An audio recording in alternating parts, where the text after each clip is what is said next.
Put your driver on. It's not 10 o'clock yet. This lap doesn't count, mate. So we're in Langdale, Mackyard Backyard Ultra. It's their first one, I believe. So I'm really excited. It's my second ever Backyard Ultra, so I'm looking forward to it. There is a partial game plan, but it's hard to say because I've never done this course. I need to obviously see what it's like out there so I can check my pace a bit, but the first 12 hours are going to be dead chill with a couple of faster laps so I can get in and fuel. Obviously I've got coach with me, Steve, we've got my physio with me, Rich, so they'll be taking lead of my times, quicker, faster. Obviously I've got Sean and the Solace athlete with us, so yeah, we'll just be taking it lap by lap and going from there. It's a long day out.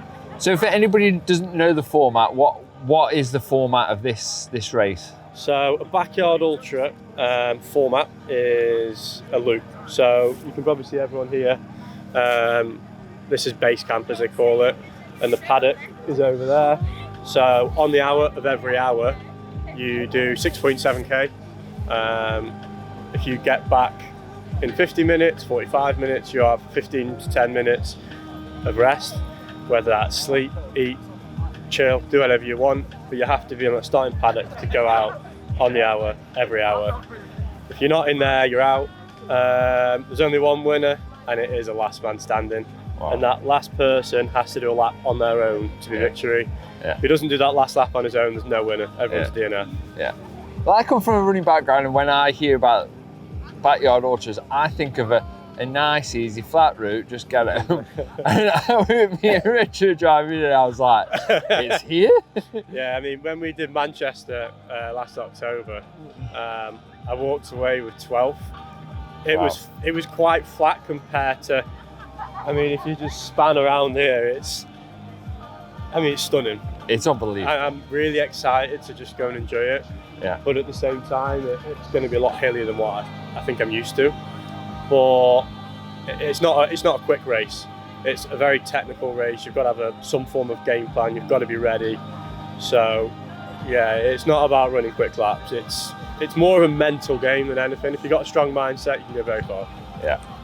And how's he been leading up to the race? He's been fine. He's been playing off quite cool, but then this morning he woke up an hour before our alarm went off, and I could tell he was fidgeting. Yeah. So I woke up with him. I was like, "You all right?" He goes, "Yeah, I am." He went down, had some breakfast, could hardly eat. Really? Yeah. Bless him. I felt sick for him, but I think he was always saying, "Once I'm there, I'll be fine." Yeah.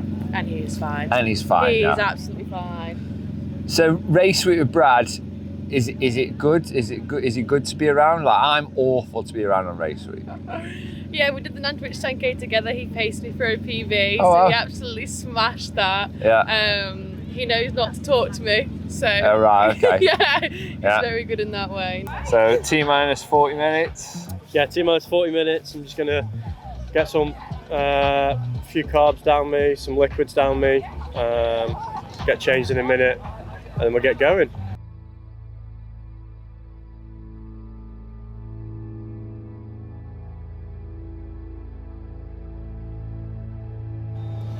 Why'd you do this shit, mate? It's a good question. I mean, you know, the reason I got into running was simply of, I want to say, grief, I guess, when I lost my nan. And ever since I did my first, I mean, a lot of people, they go from 5Ks, 10Ks, marathons and so on. I went straight into a 125. You tend to jump in on things, don't you, bro? Yeah. Would that be fair to say? I don't like doing things by half. No. I went all in, all out. Yeah. And I just fell in love with it. I fell in love with the pain of not knowing how long I'm going to go, how far I can push my body. And these kind of runs, I guarantee, this race, I will walk away and I will know 100% of the people there, and I'll probably speak to them for a long time. Yeah. Hence, like Sean, I didn't even know him 12 months ago, but now obviously we've got Solace Hydration brand, he's one of our athletes as well. It's going to be a pleasure racing with him today. So I'm looking forward to pushing him, and he's going to push me and see how far we go.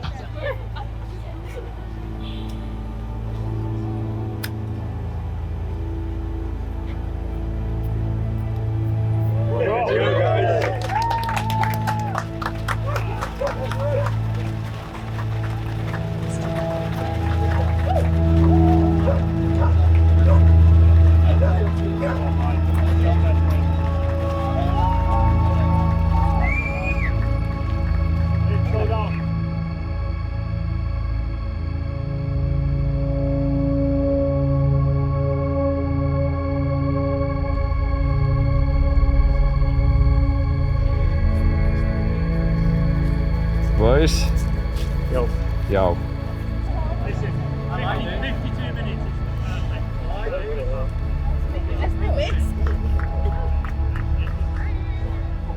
She's going to bark at you at 4 o'clock in the morning and tell her to get out of here. Can't wait. What was the loop like, Brad? Very underfoot is hard. Is it? Undulation. The first 2.5k is hard work.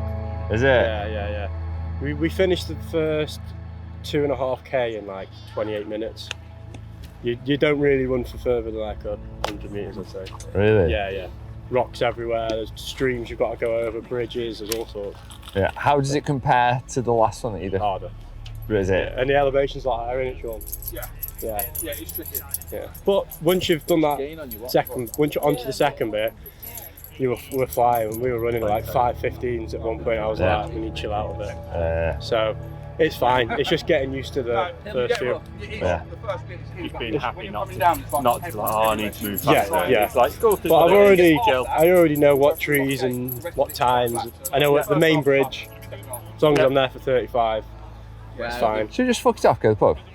That's a good idea. We could do it together. Very nice. Don't say that. I'm not drunk for a while. One of which, you know, as you turn the corner. Yeah, and you on the come corner back, on the left. There's 2 there, one of them's great.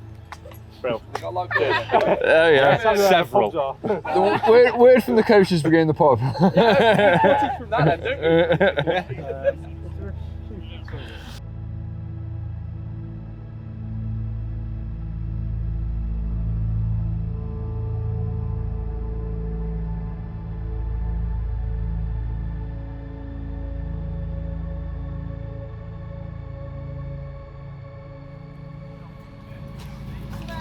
So just tell me what lap are we on? We're on lap 2, but yeah, it's beautiful out there, to be fair. Yeah. The first half is tricky, but the second half, you're rewarded with a nice flat, light, gentle jog. Yeah. So is this your first backyard ultra? This is my third. Third. I done Manchester with Brad, and then I done London before that. So Okay. So having done more than one, why? just what it does for your mental being, to be fair. Like, it puts you in a mad mental state, which is just incredible. And I come from a background where I'm a recovering alcoholic and drug addict, so I'm 5 years clean from any mind-altering substances. So the only thing I've found that brings me to that level is doing something like this. Oh, really? It sends me to a different. Honestly, like, it's just. Yeah, it's incredible. And the scenery looks beautiful, but with beautiful scenery comes a lot of challenges. Yeah, especially on the first half. Some of the stones and stuff. If you can get out there for the first couple of kilometres, it's a tricky old run, to be fair. Yeah. So sort of appraisal on lap 2, good, steady, no problems, feet are okay. Feel good, yeah. Yeah, and we're good to go. And what is the target? For me, just to beat 13, which is my PB, to be fair, 13 hours. So okay, well, we'll see how we get on. We'll check in with you in a few more hours. Thank you. Thank you.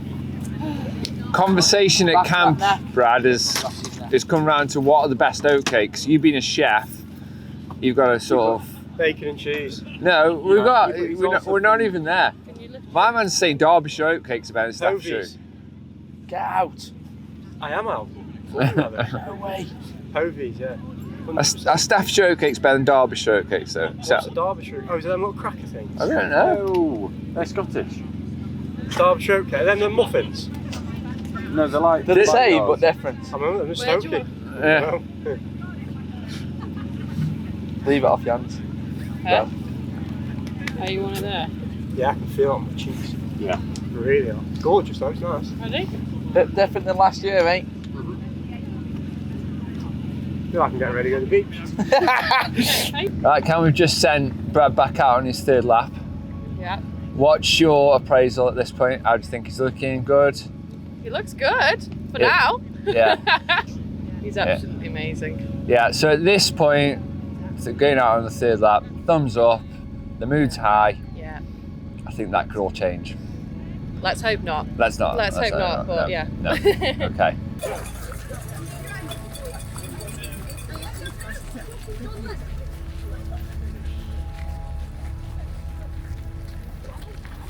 Want to have a good side? Yeah, might do a little bit, mate.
Right, so me and Rich just taking a walk out to meet Brad coming back in on lap 4. Lap 4? Yeah, lap first 4. runners of that lap.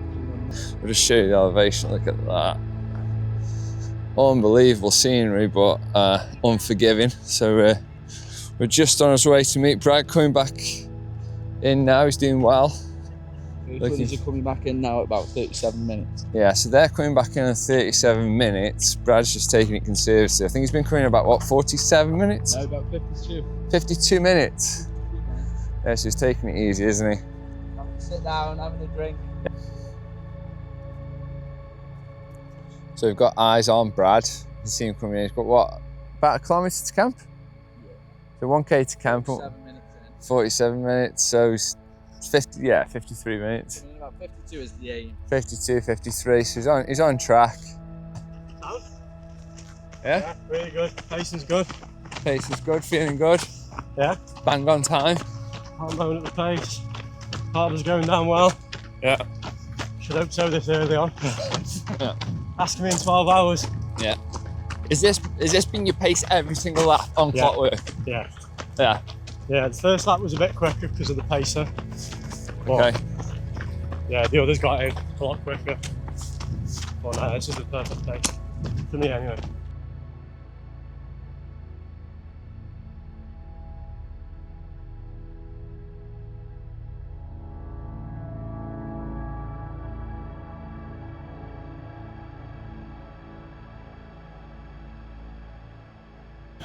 Right, Coach Steve, update from base camp. Not long, tipped over 20 miles. End of the next lap, it'll be over the marathon distance. Wow. So in terms of pacing, is he where he wanted to be? Is he where you wanted him to be? He's bang on, yeah. He's coming in like 55 minutes per lap. So as little muscle damage as possible. A lot of people burning matches too early. Yeah, it looks that way, doesn't Brad it? knows not to do that. Yeah. So yeah, he's just walking and eating and just relaxing with the views. So yeah, he's doing great. I mean, he looks very comfortable. He's moving well. Is this sort of what you set him up for? Yeah, to relax as well. That's the really important bit. Yeah. You can lose a lot of mental energy as well. Just thinking about everything that's in front of him, what he's got to do. It is just one lap at a time, and that doesn't feel that much. So it's quite a simple routine, and he knows what he needs to do. Is just relax and enjoy himself. Yeah. People can get caught up in their own head quite easily. And the trick is to avoid doing that. So in terms of projection, we're thinking he's maybe a third of the way through where he wanted to be, maybe a quarter way through where he wanted to be. Yeah. So between the three of us, we've got a long way to go, haven't we? Yeah, I told my wife this morning that I don't envisage seeing her before lunchtime tomorrow. So. Yeah. Oh, so it's going to be a long night. Yeah. We'll check in with you later, mate. Thank you very much. Oh, that tastes so good. Show the What's bottle, that? mate. What's Oh, the it's bottle? Solace. Get the badge in. Quick update, mate. How are you feeling? Really good. Yeah? Yeah, fine. No issues at all. Light work. It is at the minute. I might need some plasters for me. There's some in there. I've got some here as well. That change. Give me some stats where we're up to, Miles. 41.5k.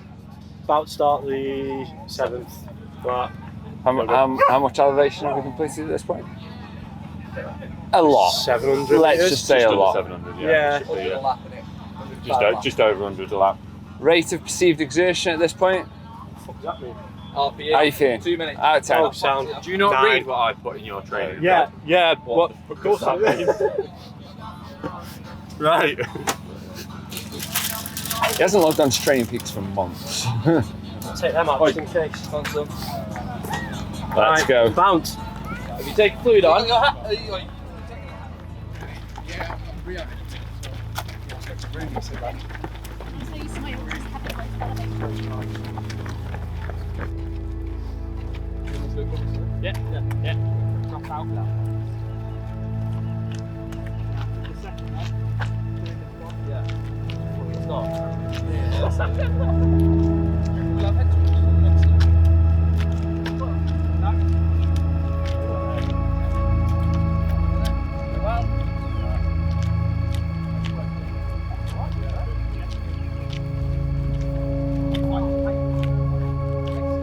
What are you saying, Si? Right, Rich. What are you saying, mate?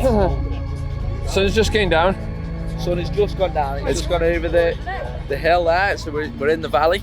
It's got a little bit colder, hasn't it? Temperature's Dropped noticeably dropped. It's dropped instantly. The Would wind's it- picked up a little bit. Would it be fair to say that this is when shit gets real? Shit gets real now. People start getting cold. You've got to get in, get your dry robe on.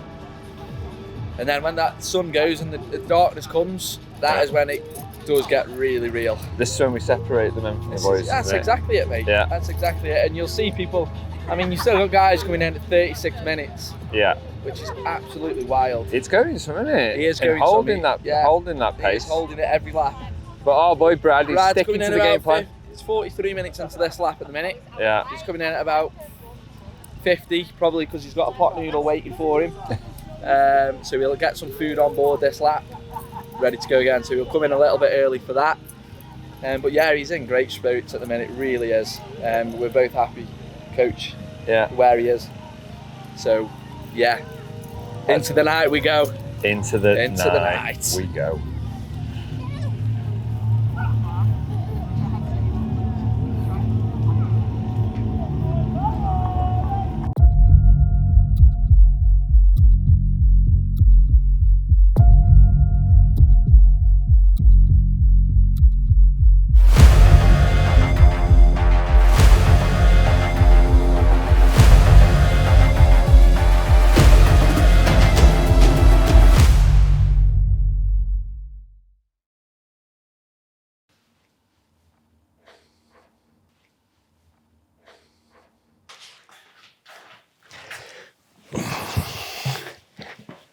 Right, mate. Are you alright? It looked a bit tough. You could say that, yeah. It very much felt like it was a race of two halves. Mm-hmm. In as much we had wonderful sunny weather, almost people had barbecues out to do. And Rich said it, into the night we go. Yeah. We went into the night and it felt like everything sort of changed. Everything became a little bit more, even around the camp, a bit more dramatic. Mood dropped just a slight. What did it feel like going into the night? I mean, obviously it's my second backyard, so having a bit of experience going into the night, for me, it didn't feel any different to running in the day. Because I'd already mentally prepared of how it's going to be. But when you do go into the night, at my previous race it wasn't too bad because it was flat. It was well covered. This race was a completely different ball game. You know, the elevation was over 100 meters on every lap, and that was on the first 2 kilometers. So to put into perspective on the elevation running at night, my last race I did 130 kilometers, and that was 1,000 meters elevation. At this race just done, over 11 laps, I did 1,400 meters of elevation. Wow. So completely different ball game. Different way. And when you're out on that trail, that terrain, it was like that. Yeah. It was, there was minimal running on it. It was very intense, and it just hit me like a brick. Yeah. And I didn't think it would. No. Genuinely thought, my first lap I was like, I'm fine. And on that second lap, it daunted on me. Yeah. And I remember I was on my second lap, I was with Sean. Sean took off because I don't know what was up with me, I just couldn't get going. Couldn't keep up with anyone. And I hit the deck. Because obviously there was you were running and the terrain was all over the shop. So I put foot on a pedal went from under me, hit the deck. And I was with a guy called Josh at the time, and he checked in on me and he was fine. And I was fine. And then the descent from the top of the mountain, the trail to the bottom, just couldn't keep up with anyone. And I lost everyone, got cold. Yeah. And then that's when the second half of the race started for me. It was a mind battle rather than a physical. So we'll just sum it up. You know, people think, oh, it's gone dark. Mm-hmm. No, it went dark very quickly. It went black, Mm-hmm.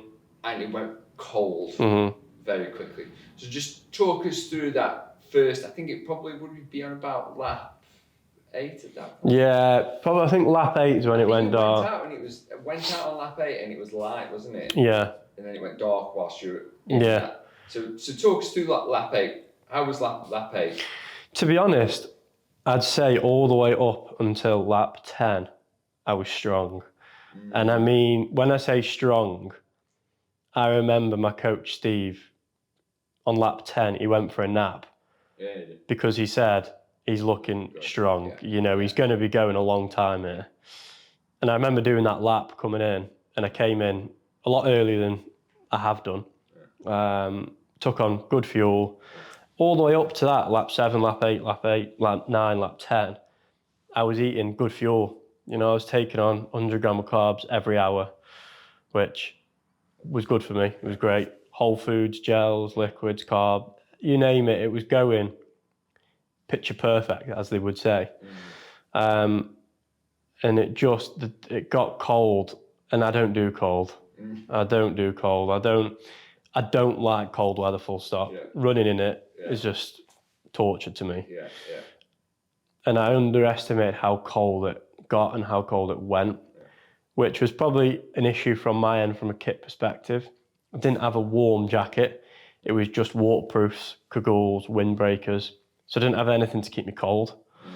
So every time I was sweating and when it was cold, and it dropped from like 11 degrees to 2 degrees in an hour. Yeah. And it was like, what is going on here? And it just hit my body, went into shock. Yeah. And I really struggled. I just couldn't get going. Yeah. Struggled taking fuel on, couldn't eat. And I think it was lap 11. You had the blisters. Yeah, I had some pretty... blister problem, don't we? We had blister problem, which it was the most annoying thing ever because I don't suffer with blisters. Never have. Tell a lie, the first time I started running I did. Yeah. But all previous races, I've never struggled with blisters. And I've trained in these shoes, trained in the socks, trained in the kit. And I don't know if it was the heat that took it out of me, maybe. I don't know. You could put it down to 1,000 things. Steve popped them essentially, drained them, Rich compied them up, we put tape on and just said, right, get back out there. So it was like an F1 turnaround. It was, Yeah, literally sat me down, leg was up, 5 minutes, lanced them, pop, done, fresh socks on, fresh shoes, back out we went. In the lap after that, my feet were fine. Right. Yeah, felt fine. But what was that lap like? Did you take on any nutrition? I took out with me stuff to take on. Took out gels. I took out a bar with me, some sweets. But because I felt that sick and lightheaded, I just couldn't get it down me. I took on a couple of sweets and they just weren't going down. So I said, right, I'll just try and get in and I'll go from there. Get something in me somehow. And the up and the down, I was so dizzy out on the field. So I managed to get down the terrain, back onto the home straight, and I managed to see myself through and get in. Rich was force feeding me Coca-Cola, sweets. He was like, you need to get something in you. And they basically just pushed me back out. They said, right, go back out. Go back out. Well, the thing is, we all knew I had it in my legs. Yeah. There was no issue with my legs, and I had loads in the tank. That's one of the things that you said when you got back. Yeah, I had loads in the tank. It's just my head started wobbling. Yeah. I think I had a bit of a panic on. Yeah. And I managed to get back out there. Yeah. Headphones were on. Yeah. And I started off the last lap, should I say, strong. At this point, you've been running for how long? Well, just shy of 12 hours it was. Yeah. There's been there when you go into that dark spot. Mm-hmm. How does it feel mentally? It's hard to explain to someone. And I think until you ever are in that space, through running or endurance or whatever, you can't explain it to someone. But in a sick way, I really enjoy being there because it tests your body, it tests your mindset, and it tests to see how far you can push through. I've been in that space multiple times, not just through running, just through life in general. But because I've been there already multiple times through running and got out of it, I know I could get through it again. But there was something different with this one. I just couldn't battle through it. And I think it just got the better of me. But you can't, it's like you've got horse blinkers on and the only way out of it is one foot in front of the other. Yeah. And if you can't do that, just turn back. Yeah. You've got to just keep going no matter how much pain you're in, how dehydrated you are, if you've not eaten, how dizzy you are. Yeah. It's like, it is military. You've literally, it's like life or death in a way. You've got to just keep going because if you don't get back, you're out anyway. Yeah. So me and Rich were back at camp. We were in the van and we got the call. Mm-hmm. We're calling it, mate. Yeah. Bring some warm clothes. Of course. Which at that point we legged it over to you, and we met you there, and we could tell the race was over. There was no. Yeah. We weren't going to give you like a cuddle and send you back out. It was race over. Yeah. So at that point, and I've been around the sport long enough to know, like when people are disappointed, and it's mad that we say 12 hours of running and we are disappointed. Yeah. But in terms of your objectives, you didn't. The disappointment comes from you didn't achieve your objectives, I suppose. Yeah. Mm-hmm. If you'd have said 3, 4, maybe 5 years ago, you're going to run 12 hours, you'd have seen that as a massive achievement. 100%. Yeah, but I suppose the disappointment came from you not achieving your objectives. First off, what was the objective? So going into this race, the objective was a PB. Yeah. So my last race in October, which was my first race, so set the barrier high, I came 12th. With 128k, 18 laps. And I DNF'd on the course, and we always said, I'll always DNF on a course, I'll never DNF in a chair. Yeah. And the goal objective was to get a PB, so that's anything 19 or above.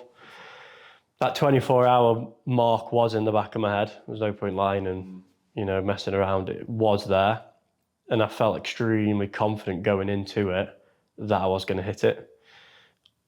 Knowing that I got halfway to where I wanted to go, knowing I wanted to go 168 kilometres, it's a long way off of where I wanted to be. Walked away disappointed that I didn't get what I wanted, but walked away with a very, very, very big brick in the wall of what I'm trying to build, and that is to get to the 24-hour mark. Yeah. And I suppose a saying that I was carried with me when I raced was your biggest disappointments fuel your biggest achievements. 100%. So now it feels like you've got a little bit more fire in your belly for it. Would that be fair? 100%. Yeah. 100%. I had a really good chat with my coach on Friday. Full race debrief, everything you can think of, how we're going to attack it. and we've got a really strong plan. And I am going to put it out that I will go the distance this one. Not the win or anything like that, but I've got a number in my head and I will hit it.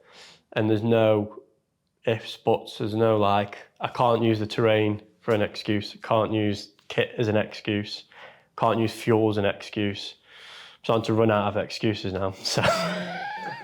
So I will go the distance. Yeah. And again, I've got another 10 weeks of more training. You know, I'm starting to get my 100-week minimums back up to scratch, building the legs. The plan going forward now, what's the next race? Next week I'm obviously racing Milan Marathon. And then after that, I've got 9 weeks till Manchester Backyard Ultra. So again, familiar with that course. Myself and I think there's 4 other Solace athletes.